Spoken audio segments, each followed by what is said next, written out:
Kuri uyu wa kane igenekerezo rya mbere Nyandagaro, umukuru wa zone Cibitoke Eveline Nduwayezu yakoresheje inama abajejwe kunguruza abantu bakoresheje amamoto bakorera muri zone Cibitoke. Iyo nama yari iyo kurebera hamwe uko abo bunguruza abantu bakoresheje amamoto bokora bisunze amategeko agenga uwo mwuga. Iyo nama ikaba yatewe iteka n'umwe mu bajejwe uruja n'uruza mu mabarabara.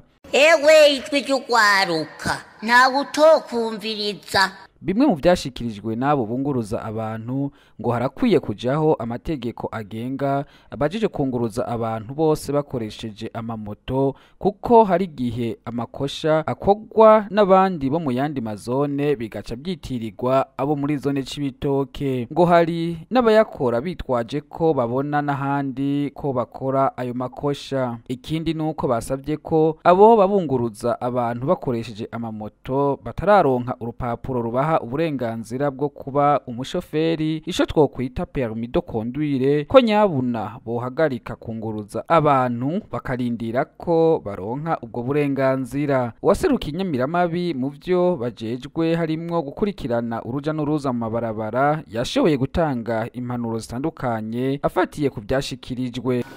Wewe nawe nk'umumotari nk'umushoferi uruvugirwa n'ijya permis no mu biharuro biba bijya biharuro bumva bashaka ku modoka mu bitwara abana umushoferi nkari iyo ufise ijya permis ujya nibwo ushaka wawe ukwemerera byose. Rero ikintu tuvugane ko dufatiye kuri iki ca silence, burya silence ntuzoze muyishina ko cyane ijya niyo dokima isumba izindi zose mugendera. Carte de silence isumba zose kuko mu carte rose ni isigura ijya honda ko nyeneyo ni yanaka ukijya ni cyangombwa cijya honda nkuko peremari ari cyangombwa cyavuye kuri ijya honda utora yindi muka ukagendera kuri ya peremari. Ariko carte de silence na iyo habaye yamasanga yamabisi ugasanga ngonze nk'ikintu worihira miliyoni 3,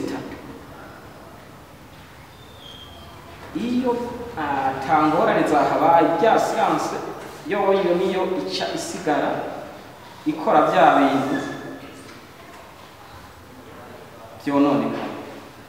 Eka n'umukuru wa zone Cibitoke Eveline Nduwayezu nawe nyene akaba yatanze impanuro. Eveline Nduwayezu yongeye gusaba abunguruza abantu bakoresheje amamoto kwandikisha muri zone Cibitoke imoto bakavuga na nyene imoto, kuko hamaze kwibonekeza uruhombo kuri bene amamoto, aho usanga umushoferi akora ikosha hagaca hafungwa imoto. Ivyo bigatuma imiryango yari itunzwe n'iyo moto yicwa n'inzara biturutse ku makosha y'umushoferi. Yagize ati ubu hazohora hafungwa umushoferi ariko imoto ibandanye ikora kugira ishishikare kugaburira imiryango yari isanzwe itunzwe n'iyo moto.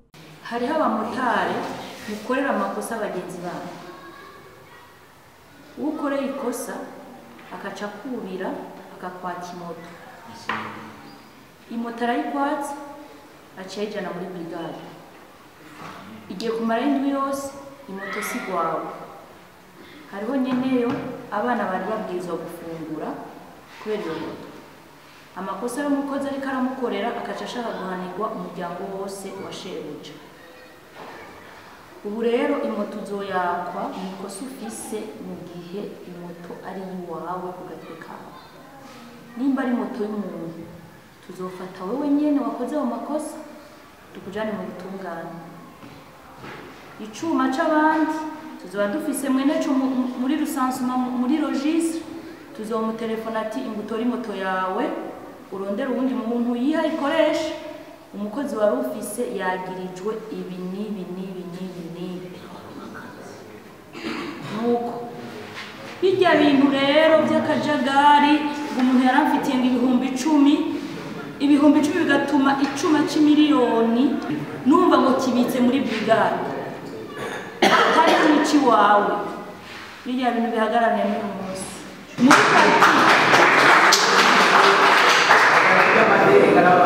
muri parking president w'abamotari mw'izone abo bantu babiri bariko barashwamirana gufata imoto yabo akayibika muri uwo mwanya kugira ngo abajeje intwaro cyangwa abajeje ubutungane bahashike arabirekuriwe kugira kiza amatati mu kuyifata aca telefona abajeje ubutunganiriza abantu haba ku mutumba haba mw'izone haba komiseri w'isoko uwabona hafi yokumviriza abantu akabatunganiriza aje azobumviriza ari bija muri brigade bizojayo ari bija mw'izone bizojayo ari bija ku mutumba bizojayo ari bija muri sentare bizojayo mugabo bizoja ku gatwe k'umuntu.